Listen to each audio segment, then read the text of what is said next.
going on, Eagles Nation? Gonna pop out a quick little video for you here. Nothing too crazy. Try to keep it simple. Hopefully gonna have some more content coming out here soon, but we'll worry about that as we get to it. Anyway, let's get started. We're gonna talk about Nick Sirianni. All right, Nick Sirianni.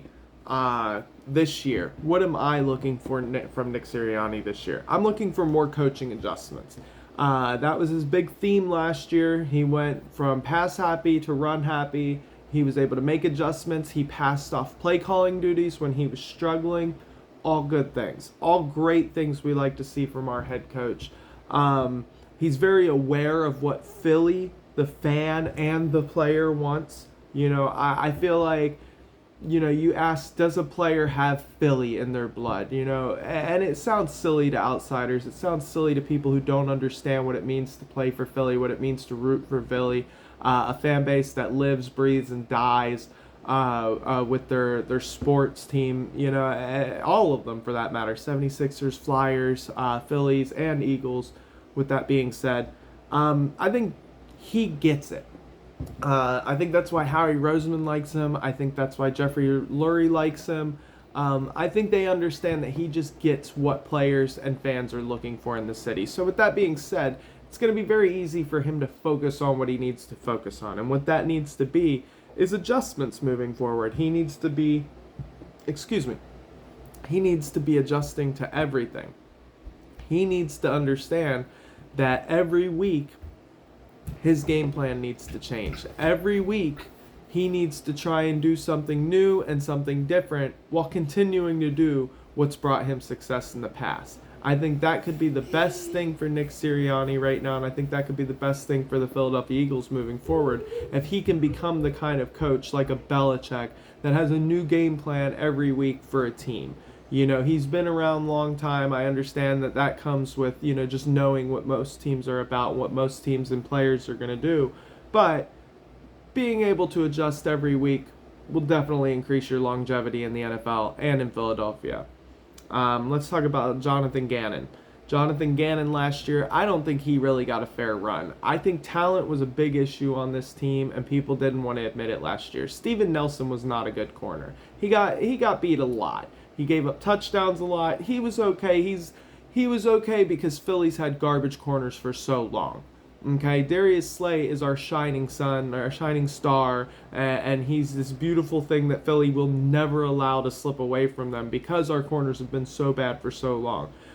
But I think we were quick to put Steven Nelson on a pedestal that he didn't really belong on. Bradbury should bring something this year that we haven't seen since the early 2000s, mid-2000s, you know, and it's going to be beautiful if it works out, but that's an if as well.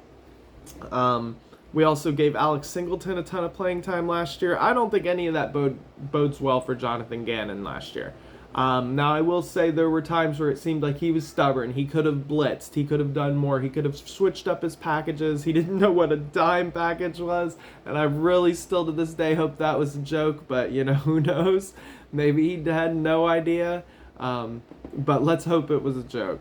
I think this year with the talent he has, Jonathan Gannon is in a make or break year. I think either way, whether he does really good or really bad, he's not going to be with us anymore. He got coaching, he got his name thrown into the coaching search last year. So I definitely expect that if he has a good year this year, that he'll become a coach. Easy peasy, done, you know.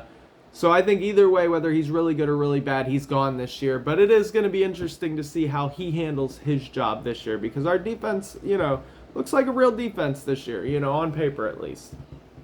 All right, Jalen Hurts. Can he make a leap this year?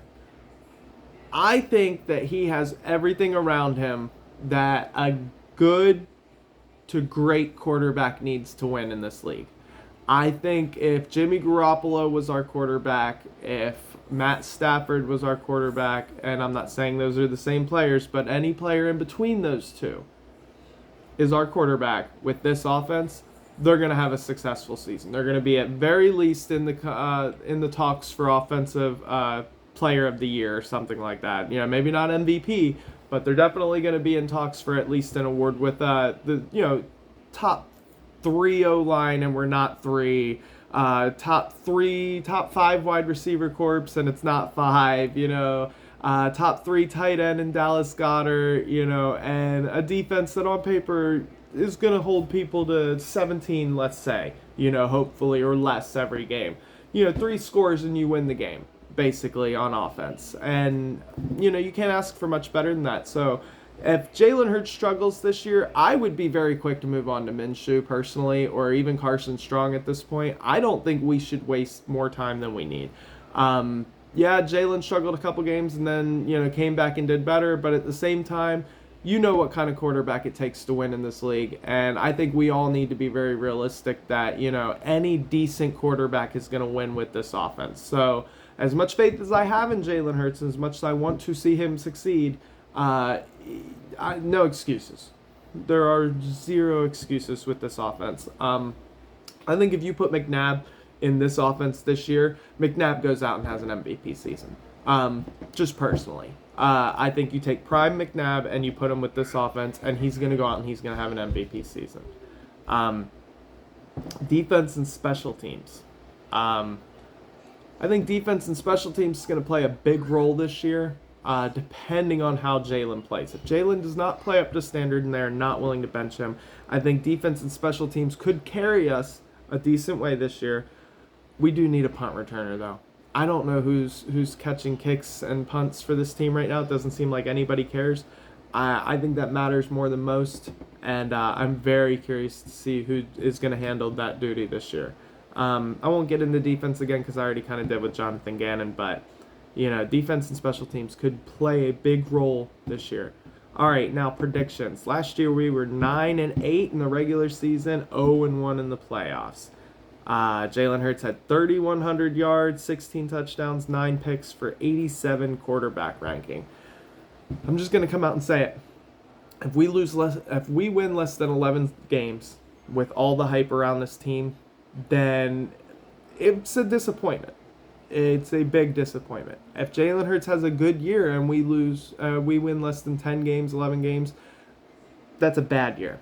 That is a waste, and we better hope we get into the playoffs and do something with it. With that being said, I see us winning at very least one playoff game this year. I think we're a 12-win team. I really do. With the way everything looks right now, barring Jalen and Jonathan Gannon and Nick Sirianni all just collapsing in one way or another, I think we win 12 games. I think we win a playoff game, at least one playoff game. We're going to have to find out if Nick Sirianni can win in the playoffs. That's going to be his next test, because he was 9-8 in the regular season. He can win regular season games. He was 0-1 in the playoffs. So with that being said, that's pretty much it for me, guys. Good season incoming. Let's hope. Otherwise, I'm going to be on here screaming and yelling after every game. I'll be upset. I will be very upset if this team does not perform. Anyway, you guys tell me what you think. Like, comment, subscribe. Appreciate y'all. Thanks again. Have a great day.